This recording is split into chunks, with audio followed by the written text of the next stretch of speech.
Okay, we are getting ready for our first feature of the evening.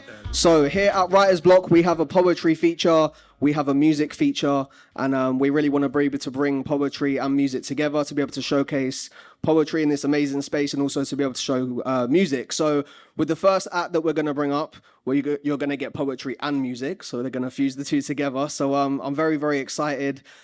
This is someone who I've known for quite a while now, and their poetry gets me every time. I remember a few years ago, I released a challenge out on social media called Poetry and Rhyme, where I put out an instrumental, and I was going to select 3 poets who had my favorite verses that they wrote to it. And as soon as their one came in, I was like, yeah, it's one of the best verses that I've heard. And every time their wordplay, their delivery, the way they can paint imagery is just such an amazing thing. They're going to absolutely blow you away. So I'm very, very excited. And this is something that we do at Writer's Block. So if you're able to, if I could get everyone to raise to their feet, if you're able to. Raise to your feet, and please put your hands together for the incredible Hayah!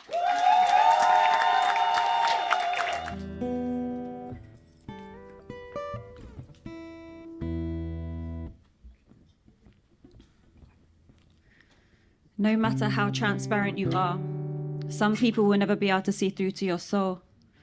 I've always felt like an alienated human finding home in UFOs, attracted to mysterious objects. Always found comfort in the arms of men who treated me like an object. I am the 3rd out of 5. Middle child, finding middle ground between 2 cultures that clash. 2 parents who don't match. Maybe that's why I sometimes feel like I'm committed to non-commitment. I feel most lonely in crowded places. Comfortable in quietude and solitude with fewer faces. I find discomfort in comfort zones. I'm always on the move, so everywhere and nowhere feels like home. Rebel spirit. Life, I live it, I don't fear it. My life flows differently and I don't try to make sense of the waves. I always choose memories over material because we won't take any of it with us when the physical dissipates. I choose freedom and joy for the ones who will never have the chance to know it. I choose love because it's everlasting, even though I don't always know how to show it. I've learned that money talks, but it doesn't always have the answers. We can buy our way through life, but death can't be bribed. In this short life, what do we long for? Most people just want to be understood, but never can find the strength to stand in their own truth. Double-edged sword, your raw edges will always cut someone too deep, but your blunt truths have the ability to sharpen minds and heal those in need. Don't ever dull your truth down. I never had the upper hand, now I'm writing ambidextrous. I left the need to always be right. It's so easy to resist life's test, so I've learned surrender is the biggest fight. I'm richer than I've ever been. Less pennies in my pocket, but more pockets of peace. Sometimes we think we're seeking more, but really we're seeking less. Less stress, less noise, less mess, less busy bee, more time to smell the flowers. Less phone calls, more answering God's call. Surrounded by these evergreens. Ever blessed, don't you ever forget that the fears you fear are not tangible. They carry no weight. They take no form and no shape. I think true wealth isn't how much we can accumulate, it's how much we can let go of. Playing safe is the most dangerous game you can play. I'm richer than I've ever been. Surrounded by thousands of stars. Thousands of trees, thousands of words exchanged with God, thousands of memories, less riches, but more contentment in my heart. Now I know what rich is. Thank you.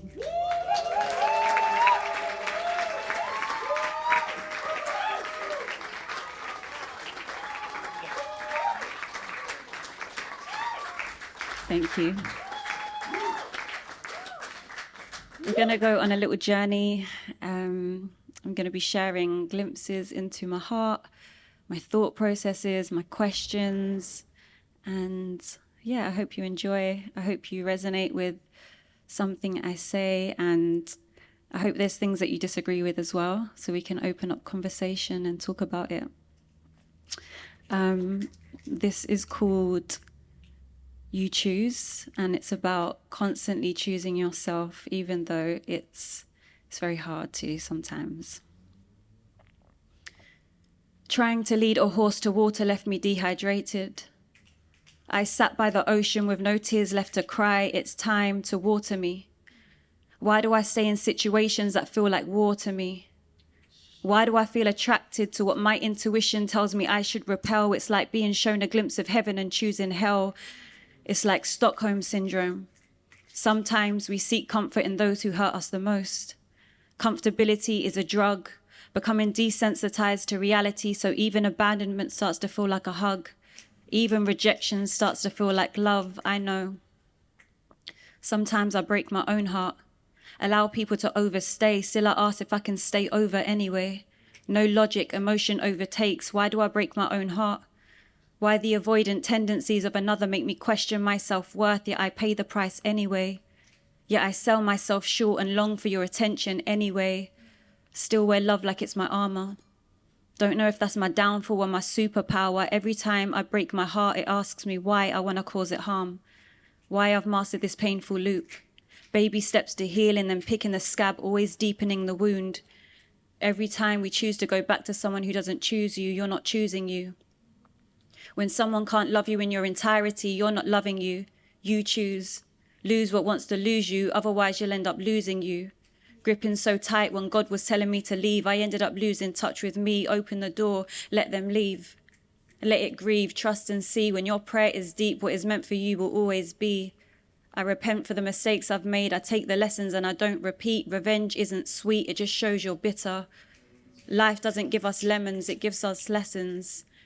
When anger rises, I ask myself, what is there to teach? When my vision is blurred, ask myself, what do I need to see? Come back to the heart, the center of your being. Your door has been open for too long, giving out your peace for free. You brush pain under the rug and seek love from anything other than yourself. You shelf your needs and let them collect dust while you rush to meet the needs of others, lovers, validation from external sources when your source is love. Choose yourself. So when someone else chooses you, they know the depth and levels of how to attune to you. You were not asking for too much, you were just asking the wrong person. For it is an honor to grow and expand in love. Don't expect to be chosen if you don't even choose you. You choose. Thank you.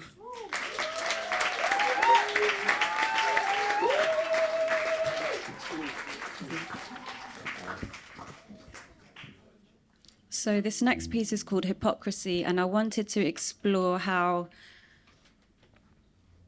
we are responsible individually and collectively for the unfolding of the world. And I think it's important to take accountability and look at ourselves and see how our choices impact the world, and not to shame ourselves, but to look at how we can do better so the world outside is a reflection of that. This is called Hypocrisy.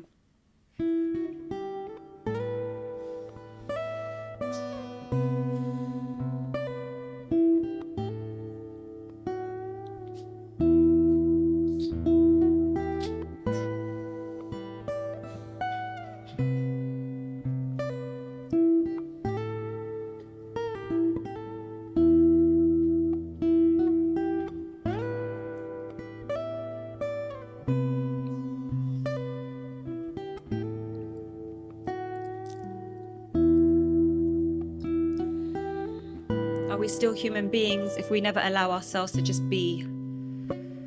Are we still humane beings if we get consumed by greed? We're not ordinary people, we're extraordinary beings. We can do extraordinary things. We can be anything and everything or nothing if we please. I see the walking dead, people who fear death, and equally those who fear to live. We are born wild, born free. Not scared to walk bare feet, but slowly conditioned to need shoes and material things. I believe the more we connect to the dirt of the earth, the more our hearts will be clean. So I try and surround myself with green amongst this grey city that make people blue. So auras have a duller hue. Sometimes when you see people's true colours, they aren't always vivid and bright. Those who act righteous are not always right. It's hard to navigate this life when we've been cut off from so many truths. We've been disconnected from birth, cutting cords like they cut trees. Why are they so quick to disconnect us from the placenta as soon as we enter this realm? Man always feels the need to tamper with the grace of nature. Now it's human nature to silence children before they can even speak. Putting iPads in front of their eyes before they can even read. Already have the youth addicted to tablets, then prescribe them with tablets to help with anxiety and ADHD. Ignorance is bliss. But ignorance holds weight. When you're not ignorant but just choose to look away, questions they run through my mind like, will karma get me soon? For people I took from and lied to, karma isn't a bitch. She's just a mirror. Teaching us not to be a sinner when we're all born saints. It's just this world of money and sex and fame taints us and contains us and constrains us of truth and love, and conditions us to condition our children into conditions that they fear to breach. We teach earthlings that earthing isn't their thing. We don't let kids explore nature. Then we grow up thinking other people's grass is more green. Look around, there's more greed. We compete. We've been sold a lie, yet still we consume. We buy products and we bypass the truth. We chase money and become numb to the richness of life. Anxiety is getting the young. We kill people so we can have smartphones. Doesn't that make us dumb? In this Western life, people kill themselves to make enough money to buy diamonds while we're killing the ones who have to mine them. Our costly lifestyle is costing people their lives, but I guess people are living under pressure because they feel they need to shine. Spend their whole life saving for a watch. That's a waste of time. We say I do to slavery, married to compliance, submissive to authority. There is blood on our hands when blood is shed on the land. When we the people support these upgrades, babies become slaves, innocent people become trade. There's genocide in our face. Are we even fazed when we're watching death through a screen? Have we become desensitized to tragedy, desensitized when the abnormal becomes normalized? Where's the humanity? Everyone's human, but not everyone's humane. The state of the external world is a direct reflection of the choices we make. We think it's the company who's the abuser, but it's us the user, we the chooser. There is blood on the leaves, and we try and purify the world, but the blood never leaves. Can we collectively and individually work on our sovereignty? Because if you can't liberate yourself, how do you expect to liberate the world? We give our money to capitalism, then we scream free the world in capital letters. They wage war with the taxes from your wages. We ain't pulling the triggers with our own fingers, but we do fund the arms dealers when we hand our money over to companies who support erasing human life.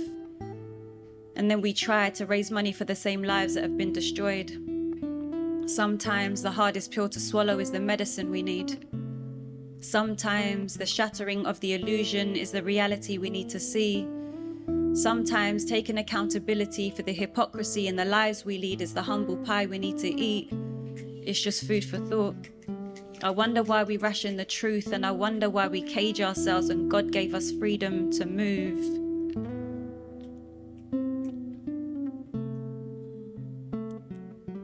Self-mastery is where we set ourselves free. Not everyone can have the power to gain access to you. You hold the master key. I'm not trying to be a mastermind. I just don't want my mind to master me. I want a masterpiece inside of me. I've got sides of me I want to release. No need for a master plan of how to save the world. Let's start with saving ourselves. We can know of all the world's corruption, all the world's dark destruction, but what about the inner shadow that dims our own light? Focusing on the war outside when there's a war going on at home in the center of people's minds. In the midst of these storms, you can be the calm. When life seems to be slipping through your fingertips, remember you can hold prayer in your palm. Freedom resides in the quality of the heart and the clarity of the mind. Clear the matrix inside, then maybe we will know peace when we look at the world outside. Thank you.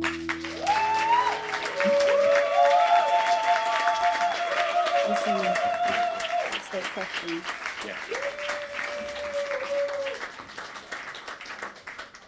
Thanks. So yeah, a few things to sit with. And I think it's up to us to take accountability and look at our actions. And that is where the shift will happen. And I also believe living true to yourself, living authentically, however that looks like, will create a shift in the world. So yeah, moving with authenticity. Thanks. So So this is called First Date Questions. And I heard there's an amazing poet called Sophia Thakur, I think her name is. And yeah, her show was last year, and she had a date. And this is where I got, she had a poem, and this was the concept, and I really loved it. So I decided to write my own. I've not been on any dates to ask these questions.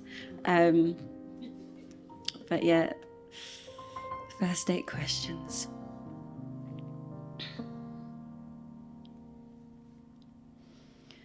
What's your relationship with your shadow like? Do you understand it's just as important to know your shadow as it is to know your light? What's your relationship with your mother like? Because too many times I've stepped into mother role to heal mother wounds, but as your lover, that's not my work to do. Do you take responsibility for the unfolding of your life, or do you pass the blame? Do you want kids? If so, how do you want to bring them up? Apart from teaching them that they are complete and utter love, I want my kids to understand that they are sovereign. They answer to no system. They are gifts from God. This world is at war. So how do you navigate this minefield when you step outside your door? Did you swallow the blue or the red pill? Are you compliant or defiant? Do you stand up for what you believe in? I live a life of freedom. Your fears, do you feed them or free them? When your heart and ego are in battle, who tends to win? We are all human, so what do you do to fight the voices within? How do you channel rage and pain? Do you create and alchemize it into art, or do you suppress and let it sit in your heart? What's your relationship with women like? Do you have female friends? If so, how do you act around them? Are you respectful? Are you the predator or are you the protection? Are you comfortable with sitting alone? When I say alone, I mean with God, without distraction, without your phone. Is silence too loud for you? Because I find silence is where my most profound messages come through. Can I sit in blissful silence with you? In hardship, do you turn to God or turn to temptation? Do you face it or find ways of escaping? Do you have awareness of your insecurities? That's the place we tend to project from, and I won't be on the receiving end of anyone else's projections. Few more questions. What do you bring to the table? Because I built it myself. People see it and come to... What do you bring to the table? Because I built it myself. People see it and come to eat. Take what they need. So now I'm mindful of who comes to take a seat. Do you choose comfortable lies over uncomfortable truths? I'm not impressed by wise words if there's no wise action. Shiny promises with no follow through is the quickest route for a woman to learn she cannot trust you. Love at first sight is easy. Can you love at last sight? Love through the long nights, through the challenges of life, through every sunset and every sunrise. I promise the end of the questions are near. This one's important to me. How is the balance of your feminine and masculine energy? Am I safe to express, to bleed? Can I walk in my essence? Can you lead? There are relationships, there are partnerships, but do you understand divine union? A sanctuary for the heart, a service to the Most High, devotion to your beloved because in them you see God. That's the type of love I'm on. What will you do with all that you learn about me? My vulnerabilities in rage, will you use them against me? I guess from all these experiences I've been shown everything I do want comes from experiencing everything I don't. I've learnt the hard way. Some people are life partners and some people are life lessons. Either way, they're life's blessings. Maybe this is too much for the first date, but I don't give first dates away too easily. The second date's even more of a rarity. Last question. Can you be my friend? Laugh with me, dance with me, have fun and not take life too seriously. Understand that life is a co-creation of complexity and simplicity. Bask in the magic and the mundane. A foundation of friendship, so if the earth beneath us should start to crack, the roots in which we will have grown will never be under attack. One more. No matter how angry we are at each other, can we diffuse it before we shut our eyes at night? Because life is so tender. Every time we meet the darkness, we never know if tomorrow we're going to meet the light. Thank you.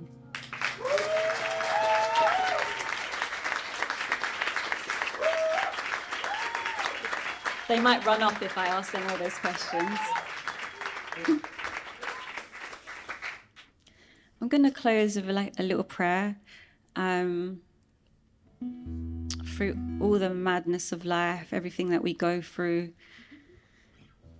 I think life is so beautiful, and life is a ceremony, is how I view it. So this is called Life's Ceremony. God speaks in sign language, but how often do we sign off from the signs of God? The blessings that are frequently forgotten, the beauty of the subtleties, the intricacies of just being. Just to exist is a ceremony. Breathing is holy. It is a ritual in itself to live, to sit, knowing we are living in an answered prayer. The words we speak are prayers. Love is a prayer. The trees, the seas, the air we breathe, all living prayers. Know that at your lowest times you have the Most High by your side. Step into the infinite infinity. Your divinity is yours to claim. Has trusting the flow of the divine ever got in your divine way? Step away from the meaningless things we give so much meaning to. Without even meaning to, there is meaningful work to do. The next time you feel alone, remember we are all interwoven like the network of trees, felt but unseen. No hue of skin, no language, no border can cut the connections that connect us intrinsically. Giving thanks for the rejections you received, that's God's cloak of protection. Giving thanks for the pain and heartbreak, that's God's invitation to walk deeper into the heart. Every loss, every doubt, a chance to fall into God's arms, to take God's palm deeper into truth, deeper into you, deeper into connection, how it was at the start, deeper into purity, back into the womb. We walk with medicine in our blood. We move with purpose. We are practitioners of alchemy. We turn pain into poetry, in awe of the things we cannot fathom, the synchronicities, the blessings that unfold, that is God in physical form. Gratitude for the unspeakable miracles I've seen and felt, because I believe in magic, down to the fact that without trying, we just breathe. Down to the fact without trying, our hearts just beat. Created by the Creator, so we are created immaculately. Each of us chosen unmistakably. When I fall out of these states, I pray that I tune into the frequency that I frequently get distracted from. Finding my way home to the heart, I sit in life's ceremony, translating the sign language of God, living through the ritual of love. Thank you so much, everyone. Thank you so much to Tish.